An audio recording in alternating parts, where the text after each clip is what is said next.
What's up, sports bettors? I'm going to be taking you through 5 profitable picks that I'm on PrizePicks. So let's just go ahead, let's get into it. My first play is right here. Joel Eriksson-Ek under 3 shots on goal is what I ended up taking on PrizePicks. So NHL shots on goal market, I typically find a lot of value on the odds jam screen, and I'm mainly just scanning it, looking for discrepancies between PrizePicks, Underdog, and the sports books. So what you're going to notice here is a very clear discrepancy. Joel Eriksson-Ek, PrizePicks is setting his line at 3 shots on goal. Underdog Fantasy, their direct competitor, has his line at 2.5 shots on goal. And every other sportsbook, every other real-time price data point has his line at 2.5 shots on goal. And it's not like the over 2.5 is very heavily favored, right? Minus 131 on Pinnacle, which is right here. So there's not a ton of juice on the over 2.5 shots on goal. Underdog's at 2.5. PrizePicks is at 3. PrizePicks is too high, right? So we want to take the under. The edge is on the under. All books have the line at 2.5. Dozens of books. Underdog. PrizePicks is at 3. PrizePicks is a market inefficiency. They're too high relative to the market, so we want to take the under. Right, the edge, the values on the under. And a lot of people will be like, you know, for this Joel Eriksson-Ek guy, looks like he's 15.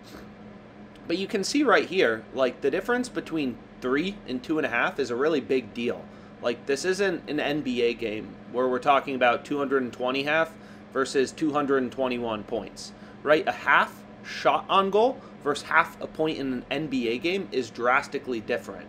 Right, like the probability Eriksson-Ek ends up with exactly 3 shots on goal is not small. I mean, you can see in, 3 games ago, he had 3 shots on goal against Toronto. 7 games ago, he had 3 shots on goal against Dallas, right? So long story short, when you're looking at distributions that are centered around lower numbers, like player shots on goal, stuff like that, like these extra half points of value really make a difference in turning a bet from unprofitable to profitable.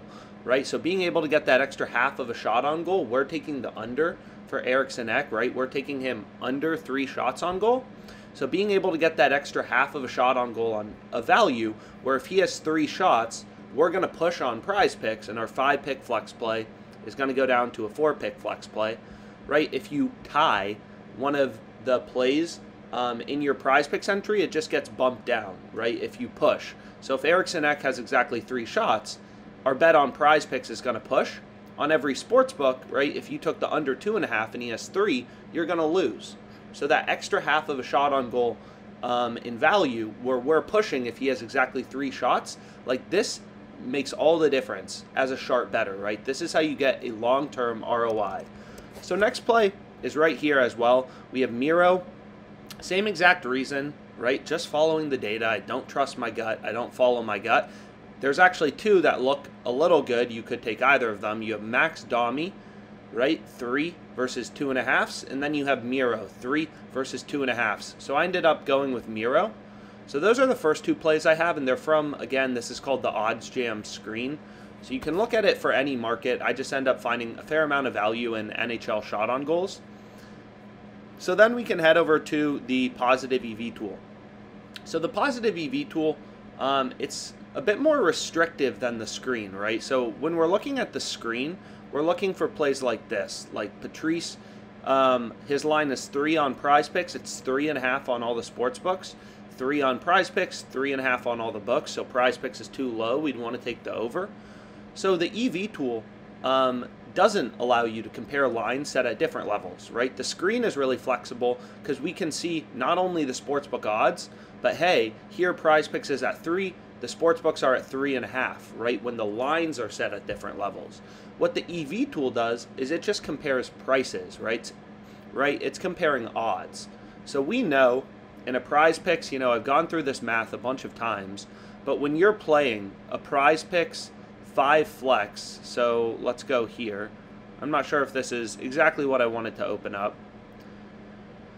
Possibly, but long story short, it's right here, right? So for a 5 flex, you need to win about 54.25 or, 54.3% of your plays to break even, which implies minus 119 odds. So we've gone through this before, but like all of my results on PrizePicks are from 5 flexes, right? I'm placing 5 and 6 flexes because those are mathematically optimal. And a lot of people, you know, like they don't fully comprehend the difference between betting on 2-pick power plays at minus 137 versus 5 or 6-pick flexes at minus 119. But like these differences, the difference between minus 137 and minus 119 is a huge difference. So you got to be playing 5 flexes, which is why I'm always giving out 5 flexes, right?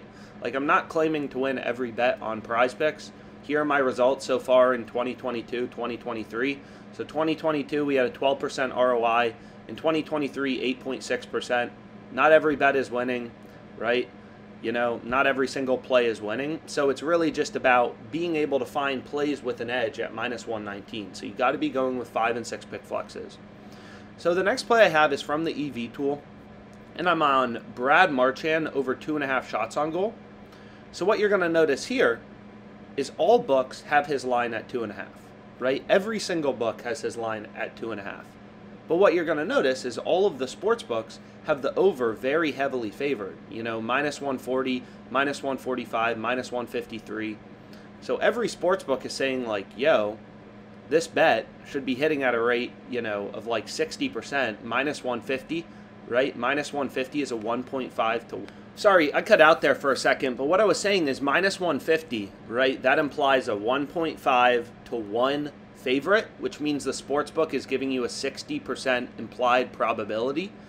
So when you're betting at minus 200, you're betting 200 to win back 100, right? So you have to win 2/3 of your bets at minus 200 to break even, right? When you're betting at minus 200, you're staking 200 to win 100 in profit.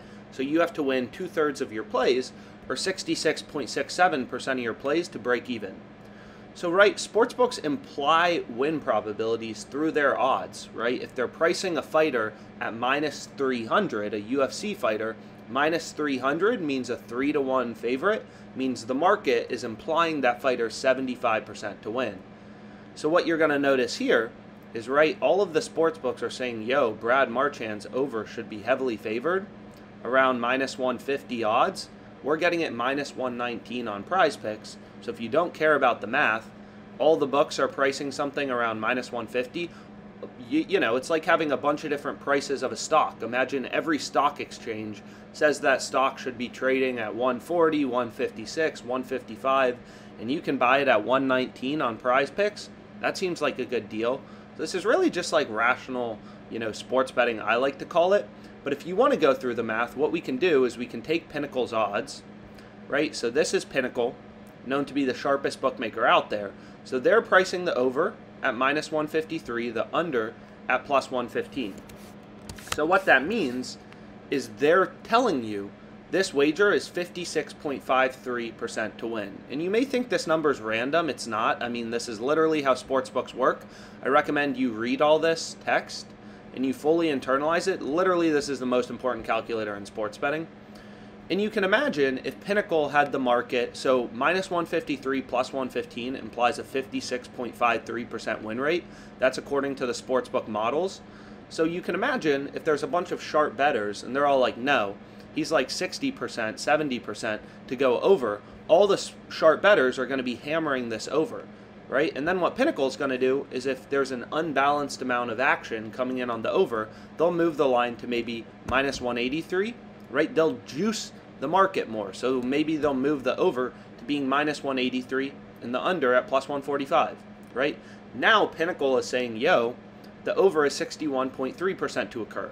If sharp bettors still think, hey, you know, he's going to be going over like 70% of the time, they'll continue to bet it, right? And then Pinnacle may go, okay, minus 200 plus 175. Now their market's implying 64.71%. Right? So sportsbooks imply win probabilities through their odds. The more juiced a market is, you know, the more likely that bet is to occur. So minus 153, 56.53% win rate. So if you're winning a bet 56.53% of the time and you're betting at minus 119 odds, your expected value is $4, right? For an $100 stake, it's $4. So basically, according to Pinnacle, this bet on Brad Marchand has a 4% profit margin. So why this number is different, right? on OddsJam is OddsJam doesn't only consider Pinnacle, even though Pinnacle is a very sharp sports book. OddsJam considers, BetOnline's market, Bovada, DraftKings, FanDuel, right? Every book is an independent data point telling us where the line should be set. So we want to consider, as much data as possible. So here's what I ended up going with. Two of these plays we went through on the screen: Miro under, Joel Eriksson Ek under 3 shots on goal. Then we have Malkin over 2.5 shots, Brad over 2.5. We just went through that, and then Westbrook under 15.5. I mean, I'm literally pretty sure all these plays were just from the EV tool. Literally following the data. All sports books are pricing Westbrook's under as a heavy favorite around -140. We're getting -119. Clear value. We want to slam it. So here's what I went with. Hopefully this was helpful. Let's make some money, guys.